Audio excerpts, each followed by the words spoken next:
নমস্কার বন্ধুরা, আজকের এই ভিডিওতে থাকছে 24শে মে 2026-এর সবচেয়ে গুরুত্বপূর্ণ 10টি কারেন্ট অ্যাফেয়ার্স, এমসিকিউ প্রশ্ন ও তার বিস্তারিত ব্যাখ্যা। West Bengal police, SSC, railway, PSC এর সমস্ত কম্পিটিটিভ এক্সামের জন্য অত্যন্ত গুরুত্বপূর্ণ হতে চলেছে। ভিডিওটিকে শেষ পর্যন্ত দেখার জন্য অনুরোধ রইল। তাহলে দেখো, আজকে যে নতুন নতুন প্রশ্নগুলো রয়েছে সেটা নিয়ে আলোচনা করা যাক।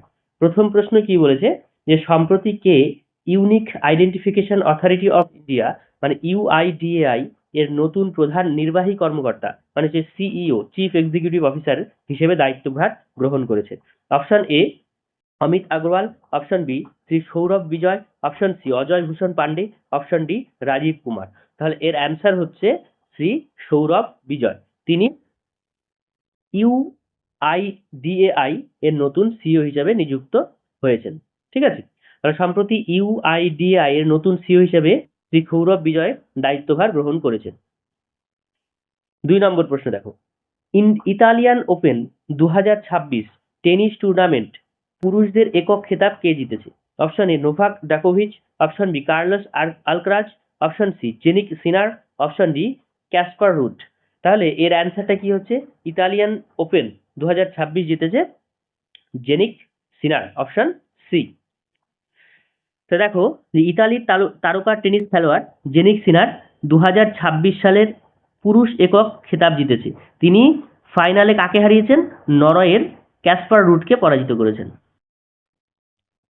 3 নম্বর প্রশ্ন দেখো, যে ভারতের প্রথম পরিকল্পিত শুক্র গ্রহ অভিযান শুক্রযান এর বৈজ্ঞানিক সহযোগিতার জন্য কোন ইউরোপীয় দেশ যুক্ত হয়েছে? Option A France, option B Germany, option C Sweden, option D Italy. তাহলে এর অ্যান্সারটা হচ্ছে সুইডেন। সুইডেন, ঠিক আছে। তাহলে ইসরো এর শুক্রযান মিশনে বৈজ্ঞানিক সহযোগিতা করার জন্য সুইডেনের Swiss institution of speech physics যুক্ত হয়েছে। এই মিশনের লক্ষ্য হচ্ছে শুক্র গ্রহের বায়ুমণ্ডল, আবহাওয়া এবং পৃষ্ঠতল সম্পর্কে গুরুত্বপূর্ণ অধ্যয়ন করা। ঠিক আছে। বিআইএস পেট্রোলে সর্বোচ্চ কত শতাংশ পর্যন্ত ইথানল মিশ্রণের নতুন মানদণ্ড প্রকাশ করেছে? এর আগে 20% ছিল, যেটা আমরা E20 নামে চিনি। ঠিক আছে, এখন সেটা কত করা হয়েছে? এখন হয়েছে সেটা 30%, মানে 30% পর্যন্ত ইথানল মেশানো যাবে। সেই কারণে এটা E20 থেকে E30-তে রূপান্তরিত হয়েছে। ঠিক আছে, ব্যুরো অফ ইন্ডিয়ান স্ট্যান্ডার্ড বা বিআইএস সম্প্রতি E30 E30 পেট্রোলের নতুন মানদণ্ড প্রকাশ করেছে। অর্থাৎ পেট্রোলে 30% পর্যন্ত ইথানল মেশানো যাবে। এর ফলে কি হবে? এর ফলে দূষণ কমবে এবং জ্বালানির আমদানির উপরে যে নির্ভরতা সেটাও কিন্তু অনেকটা নিয়ন্ত্রণে আনা যাবে। পরবর্তী প্রশ্ন দেখো, জাতীয় সড়ক এবং মহাসড়কের পাশে বসবাসকারী গ্রামীণ মহিলাদের ক্ষমতায়নের জন্য NHAI national highway authority of India এর ফুল ফর্ম কোন প্রকল্প শুরু করেছে? অপশন এ প্রজেক্ট উন্নতি, অপশন বি প্রজেক্ট শক্তি, অপশন সি প্রজেক্ট সক্ষম, অপশন ডি প্রজেক্ট নারী শক্তি। তাহলে এর অ্যান্সার হচ্ছে প্রজেক্ট সক্ষম। প্রজেক্ট সক্ষম। NHAI প্রজেক্ট সক্ষম চালু করেছে যাতে মহাসড়কের পাশে বসবাসকারী গ্রামীণ মহিলারা স্বনির্ভর হতে পারেন। এই প্রকল্পে দক্ষতা উন্নয়ন, ক্ষুদ্র ব্যবসা এবং কর্মসংস্থানের সুযোগ তৈরি করা হবে। 2025-26 মরশুমে ইংলিশ প্রিমিয়ার লিগ বা EPL খেতাব কোন ক্লাব জিতেছে? Option A Manchester City, option B Liverpool, option C Arsenal, option D Chelsea. তাহলে এর অ্যান্সার হচ্ছে আর্সেনাল। আর্সেনাল জিতেছে। তাহলে আর্সেনাল দীর্ঘ প্রতীক্ষার পর 2025-26 মরশুমে EPL খেতাব জিতেছে। ঠিক আছে। আচ্ছা, এটা কত বছর পর? দীর্ঘ 22 বছর অপেক্ষা করার পরে কিন্তু আর্সেনাল এই খেতাবটি জিতেছে। 2026 সালের প্রগতি সামরিক মহড়া কোথায় অনুষ্ঠিত হচ্ছে? Option A Arunachal Pradesh, option B Meghalaya, option C Assam, option D Ladakh. তাহলে এর অ্যান্সার হচ্ছে মেঘালয়। প্রগতি সামরিক মহড়া এটা মেঘালয়ে অনুষ্ঠিত হতে চলেছে। প্রগতি 2026 সামরিক মহড়া অনুষ্ঠিত হচ্ছে কোথায়? মেঘালয়ে। এতে ভারতের সঙ্গে 12টি বন্ধু দেশ অংশ নিচ্ছে। এই মহড়ার মূল লক্ষ্য হলো যৌথ সামরিক সমন্বয় বৃদ্ধি করা। ঠিক আছে।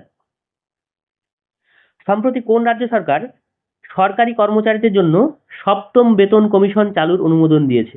Option A Bihar, option B Odisha, option C Paschimbanga, option D Jharkhand.